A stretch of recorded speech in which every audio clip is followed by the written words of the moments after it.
And I guess that's when I caught the round from behind that hit me in the face.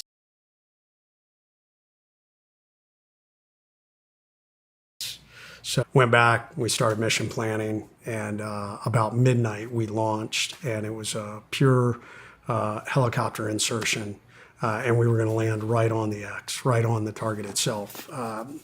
My boss came to me and he's like, Red, like, I don't know, he's like, this could be a very hairy mission. Because we were told this guy ran with a pretty heavy security detail. We were told they wore suicide vests, that they had been trained to clack themselves off if we got too close to him. So we flew in, and we ended up having 3 groups. We had the assault team, we had an external security team, and we had the headquarters team. And so already my team leader was, at about 4 feet, he was already out of the bird running. I jumped out after him, and we're running to the door, look back, the guys are all behind us. So I had the crash in my hand. He gets up, tests the door, door's open. I crash it, and he and I go to make entry with the other guys behind us. And I don't know, something in me was like, you're about to get shot the fuck up. And we entered and fully expected to be riddled as soon as we made that entry, and nothing happened. Entered into a very large room. We called a few more guys in. Ended up clearing the entire building, and no one was there. And we landed on the X, and we ran through that thing like we've done a million other times, and there was no one there. Dry hole. And then we get an update that all those guys had left and had ran out the back. So it's probably 2 a.m. in the morning at that point. Our EOD guys are grabbing all this. There was a car parked outside. We put all that stuff in the trunk, and we were going to blow it in place, and that was going to be it. And my boss comes up to me and says, hey, man, snipers are watching, and we just watched 5 guys run out of a house about 150 yards away and run out of the house and run across the street into some vegetation. So I want you to take your team and go up there. Let's wrap these guys up and find out who they are. So I got our guys online. There were 9 of us, DJ being one of them. So we're pushing through the vegetation. We pushed, we had a gunship. So we pushed into this vegetation, and dude, it was so fucking thick, loud, crackly. It reminded me of like a bamboo grove. And now they're in adjacent, essentially a cornfield. But if you imagine, imagine an endless field of nothing, just a plowed field. And then right in the middle of it is about 500 yards of 6 foot tall, I don't even know what you'd call it. It's like straw, but it's not. I mean, you can't see anything. And they're trying to walk us down on top of this guy. So we all switch over. It's probably 6 or 7 of us. And we all get online, and we were all starting to walk down. We've all switched over to fires, and we're listening. And but it was so dense, like your night vision didn't work at all. You couldn't see shit. You just had this green blob. And we're trying to crack through this stuff. So we kind of kept pushing forward. As we're driving through, the gunship comes over and says, hey, you're going to miss those guys. You need to turn to the northeast. I said, roger that. So we make this turn. 2 of the new guys and 1 of the EOD guys had not switched over to fires. We literally interlocked arms. That's how bad it was. You couldn't see shit. We couldn't lose anybody inside there. We'd never walked through the palm groves before. We didn't have a dog. We didn't have the experience. And completely committed, interlocked arms, and we are walking forward, and we're getting the updates. 15 feet. 10 feet. You're standing on him. And you see everybody looking down like, he's not here. 3rd person from the right, you are standing on him. And we all look over to the right, nothing. Like, what the fuck? So we're all on a line, standing right there. And Jay calls an audible. He's like, whole maneuver element, take a right-hand turn, because we know there's an open field. And when we turn right, this element stayed. They didn't get the word. So now we have a bad guy. our element, and then another element. Now we're in a Polish ambush. On our left were two new guys and our EOD guy.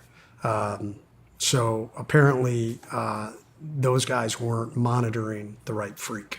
So they didn't hear the call to make that turn. So when we made that turn, they kept going straight. So as we're pushing, we realized, it was the interpreter was off to my left, and he said, "Red, hey, the guys aren't with us anymore." I'm like, "What?" So we stopped, took a knee, and we're waiting. Can't really hear them. At this point, we had moved up to the northeast, and I don't know who was on the far right flank, but they were like, "Hey, I'm on the edge of a field. Why don't we push out? Let's get out of this vegetation, and then we can push up to the north." At that point, our EOD guy came up and said, "Hey, yeah, we missed you guys somehow." He said, "I can push out to the west." I said, "Yeah, do that. Let's, because now, all I'm thinking about is we have two maneuvering elements and an unknown enemy force."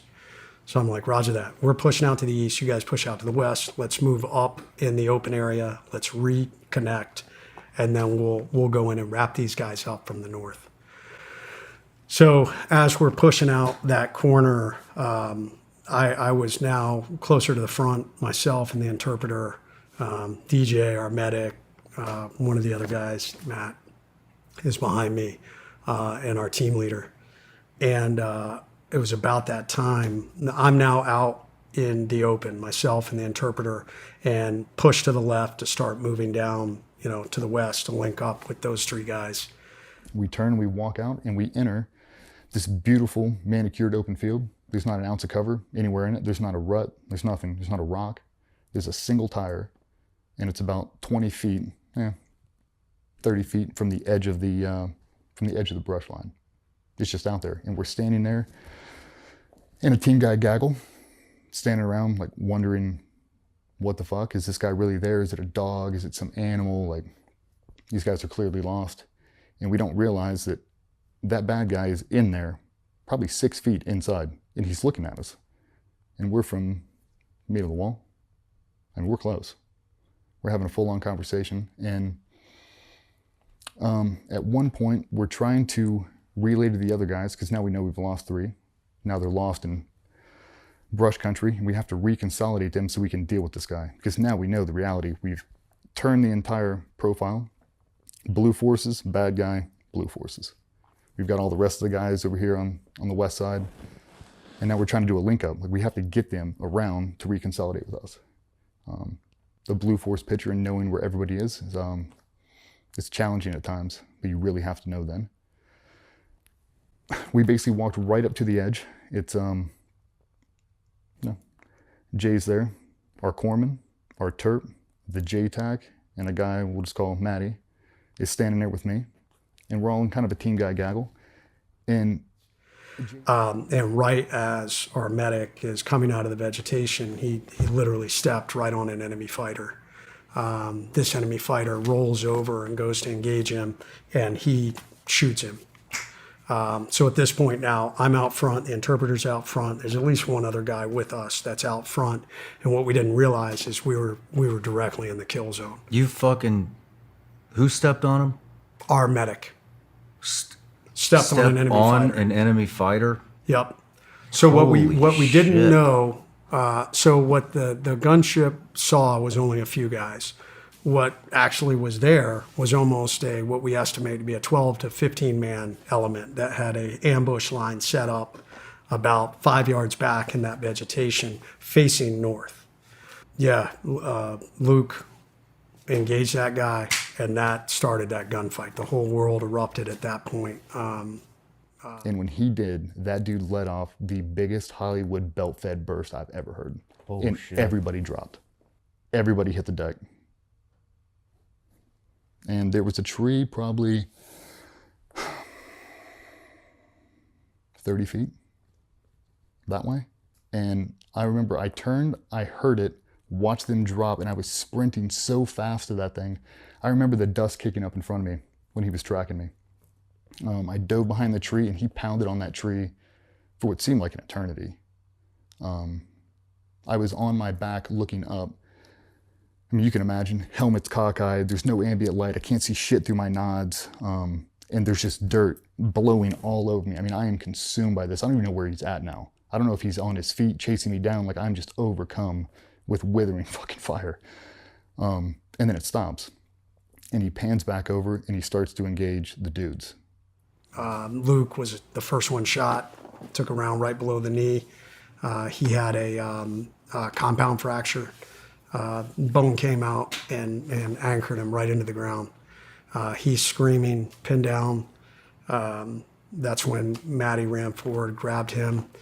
The only thing behind us was this large John Deere tractor tire in that tree that I guess DJ got behind. I was out front. I'm laying down fire, and I'll be honest. What happened next was I started yelling out, "Ceasefire, ceasefire," because I knew the angle we were at. Like, we were in this corner, and those other guys were off to the west. So I'm thinking, dude, we're fucking totally gonna shoot each other. So I was initially yelling ceasefire, which I quickly realized, okay, we're in the middle of a gunfight, like we can't ceasefire. But yeah, at this point, we're getting all shot up. Matty had been stitched up the leg and in the arm. He still managed to get Luke back behind that tire. This thing goes on for a little bit, and we're trying to reconsolidate. The JTAC has went out, and he's trying to grab people now. He's behind a tire. I guess by yelling and shooting, I attracted a lot of attention because at this point I had both machine guns turned on me, and I was stitched across the body armor, 2 rounds in the left elbow. I took rounds off my gun, rounds off my helmet, had my left night vision tube shot off. Holy shit. Turned to try and move back to the tire at this point. And I guess that's when I caught the round from behind that hit me in the face. So it caught me right in front of the ear, traveled through my face, took off most of my nose, vaporized my orbital floor, broke all the bones above my eye, shattered broke the head of my jaw and shattered my jaw down to my chin and knocked me out. And Jay and those guys saw that. They saw me fall. So they thought I was dead. I remember looking over and seeing Jay, and I remember him sitting upright, and I watched him get shot one more time, right in the face, and it looked like that was it. He hit the ground so hard, you knew he was dead. So there's an audible that has to be made. We have the JTAC, and behind this tractor tire, it's a tractor tire. It's not big. It's about that and a half the ground. Serves no purpose. And he's behind it, and I'm directly adjacent from him looking at him. Like, I have an out this way. Well, you can't because we have all these dudes that are shot up. And I remember it was like the scene from Black Hawk Down. Come to me. Fuck you, come to me. Ready? Yep. And I got up and I ran as fast as I could, and I dove like a baseball slider in behind that thing. And it was such a sigh of relief to feel another human next to me. I was so thankful that he was there. And now we have to figure out how to get out there and bring those people back here. And this whole thing's happening very, very fast. So Jay's been shot multiple times. He's discombobulated, he's talking, and this guy's still trying to shoot him, but he can't see shit because it's black. So if you're quiet, he can't hear you. The bravest thing I have ever seen in 17 years happened on that night. I watched Matty get up and run forward after he'd already been shot and grab our corpsman and is dragging him backwards, just like out of the movies. Corpsman pulls out his pistol and is shooting into this bush line. And Matty gets shot again. Boom, spins him around and dumps him. He gets back up, grabs him and gets shot again. Dumps him and he gets back up and continued to drag him back until we got them all back to the tractor tire. We're all pulling him in there, and we basically just dogpiled on him. Just plates on plates, just trying to build up a human wall to not let these people be shot again. And he's still shooting at us the entire time. He hasn't let up. He just doesn't know where we're at now. So if we can keep everybody quiet, we've got hands over mouths, like people are screaming. We had, the corpsman got shot through tib fib, shattered his leg. Matty got shot through the brachial artery, hit his humerus and shattered that, and it flipped over the back of his neck. And I remember, because we talked about it later and it made sense, he looked very confused at one point, in between dragging the corpsman back, and he said he was looking for his arm. When it broke, it snapped and went over his neck, and he looked down and just saw this. Couldn't see it. I mean, there's no moonlight, you can't see anything. You can't see under nods right there, it's just gone. You look down and there's a stump there. So he doesn't know. He's been shot in the leg. So I'm unconscious at this point, not aware of that. And this gunfight's now raging. Like, they're behind the tire in the tree, and they're just, raging gunfight about, I don't know, 15, 20 yards, 15 yards. I mean, it was pretty close. Apart? Apart.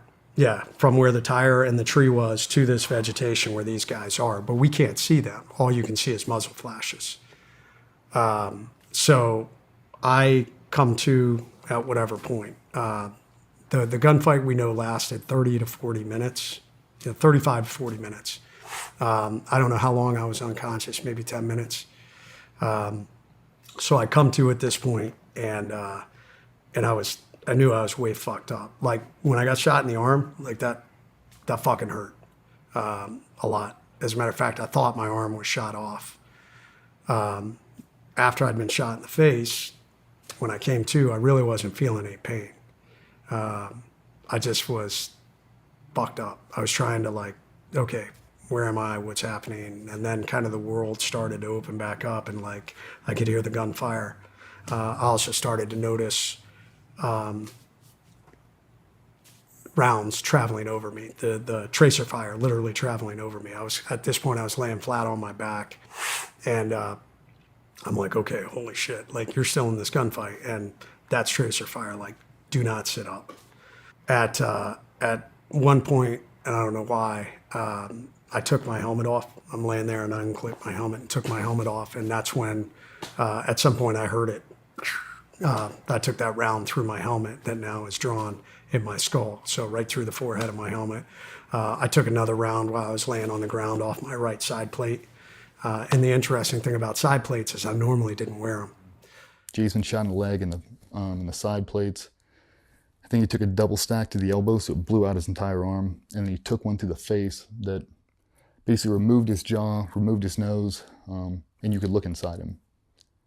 It was as bad as it could have been. So we get them back and we go into TCCC mode.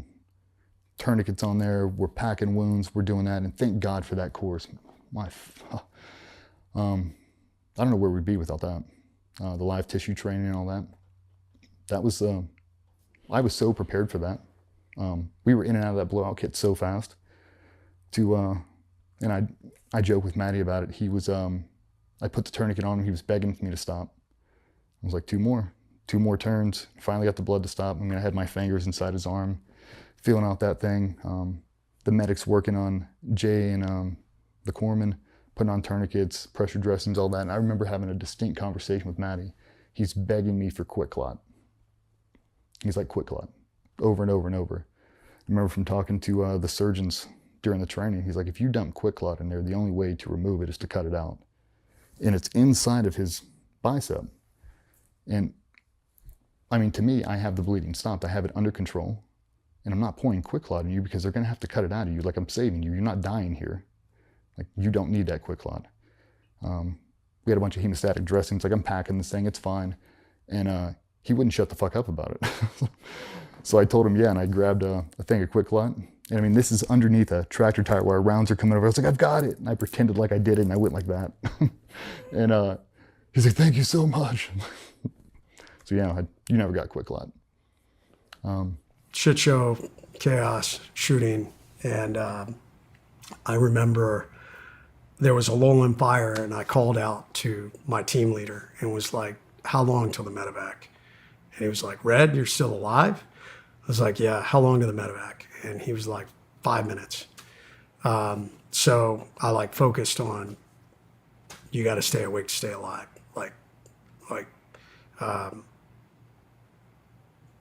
Yeah, you got to make it to the medevac, like, if you're going to get out of here alive. So I'm laying there, I'm bleeding out. This gunfight continues to rage, and more time goes by. And I ask our team leader again, hey, how long to the medevac? He's like, 5 more minutes. I'm like, you said that last time. So, Were you by yourself over there? yeah, I'm this out whole front. time? I'm literally pinned down about 10 yards, 15 yards in front of the guys. So, at what point Jay, calls me or yells out, hey, so, well, let me back up for a second. He asked for a fire mission. And the gunship is like, absolutely not. He's like, you guys are so close, we'll fucking kill you. Like, we were well within danger close parameters. So they're like, you have to figure out a way to fall back from these guys. And Jay's like, dude, there's no place for us to go. It's like thousands of yards of empty desert. It's like, not only that, I got 2 dudes all shot up, one, super shot up, and, we can't even get to him. And the JTAC J starts prepping a fire mission, and it's close. It's the closest, at that point, is the closest fire mission the coalition forces the entire war. No shit. Yeah, How close? 40. Estimate. 10 meters, 15 meters. 10 fucking meters? I mean, close enough to where you could take a grenade and throw it. Holy shit. I mean, like, it was. And they started walking him in. By this time, the other element we had maneuvered away. Nobody was firing because we didn't have a picture. We didn't know where this dude was coming from. We didn't know where our forces were, and we thought that if we were to engage this guy, we would have hit our own blue forces. So there was a big lull in the fire, and we were basically just being withered. Yeah. Like we were just getting chewed up. He's like, we are running out of ammo. He's like, nobody's going to be left if you don't bring this fire mission in. So finally they said, okay, well, what's your JTAC number? So JTACs in the military are guys who've been officially trained to, it's called a Joint Tactical Air Controller. So that means they have been blessed by special operations to have the skills to bring in gunfire from aircraft. And they have to know all the different parameters and all these things so that we don't mistakenly kill friendly forces, which we have done with fire missions from the sky. So they say to Jay, what's your JTAC number? Because they wanted to put the onus on him, that if they accidentally killed us, it would be Jay's fault and not the gunship's fault. And I mean, I respect that. And I remember laying there, and you can hear the gun go off. And, there's a delay. There's a period of time before the rounds hit the ground. I mean, decent amount. And I remember waiting, and all of a sudden, boom, it was 40 Mike, and it literally hit the ground directly in front of me, in front of me enough that it blew up, and I felt the concussive blast and the dust and debris. And immediately, the machine gun in front of me went cold, and I heard the guy yelling out, Allah Akbar. And I was like, roger that, stand by, bro, because here he comes. And sure enough, they called in the next couple of fire missions. So in between those fire missions, Jay ran forward and got me and dragged me back to the tire. And Jay's prepping for a fire mission, and he's asking for 25 Mike and 40 Mike, and basically to start walking it in. And I remember a distinct conversation. They said no.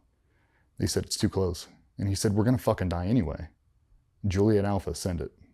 Gave his initials, and they started dropping it, and you could feel it. Boom, boom, boom, boom. Boom. You could feel the vibrations start to get closer and closer and start to bounce you off the ground a little bit, and kept coming. And then they started going tally on target. And I mean, you could hear that dude, the impacts. You'd hear him smack.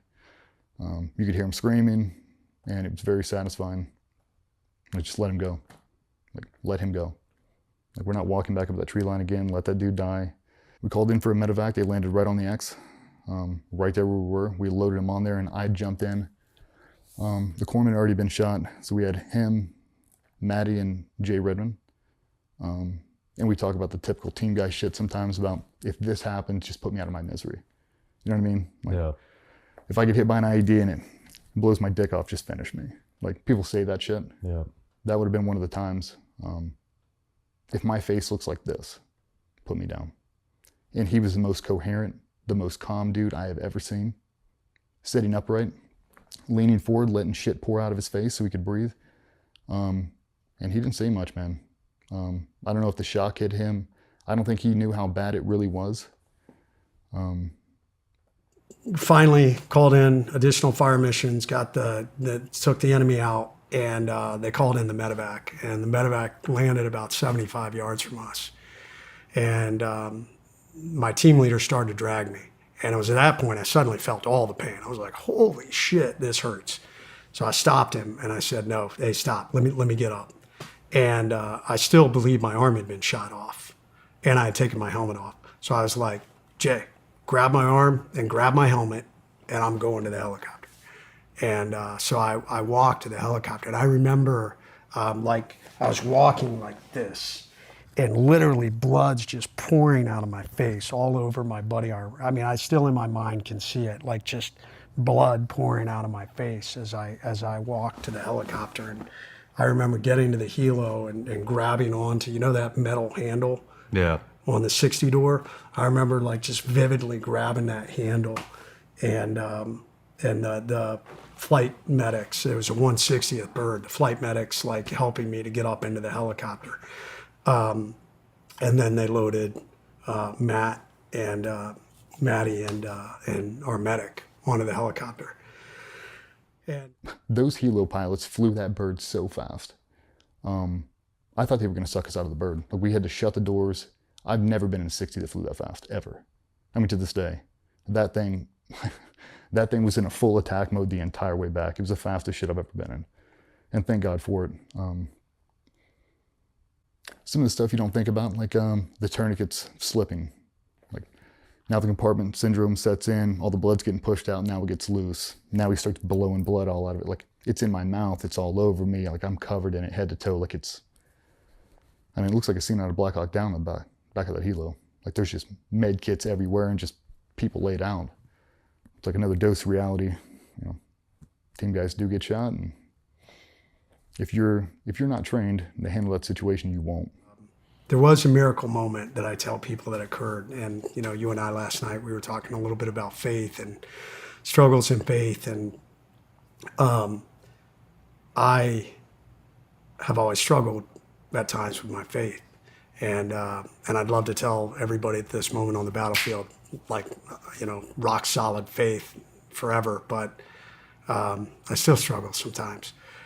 But right before that second fire mission, I was dying. I was angry that I had allowed us to get into this position. I also was angry that the enemy would have the victory of killing me. And then I started thinking more about my family, and that I was never going to see my kids again. All I cared about was, my wife and my kids, and just saying, hey, I love you one more time. So it was in that moment that I called out to God. I said, I need your help. I need strength to go home. And like that, like I had it. I just suddenly felt this surge of strength. So pretty amazing to go from I couldn't move a muscle however many minutes before that I got up and I walked to that helicopter and got on. On that ride back, all I focused on, stay awake, stay alive, stay awake, stay alive.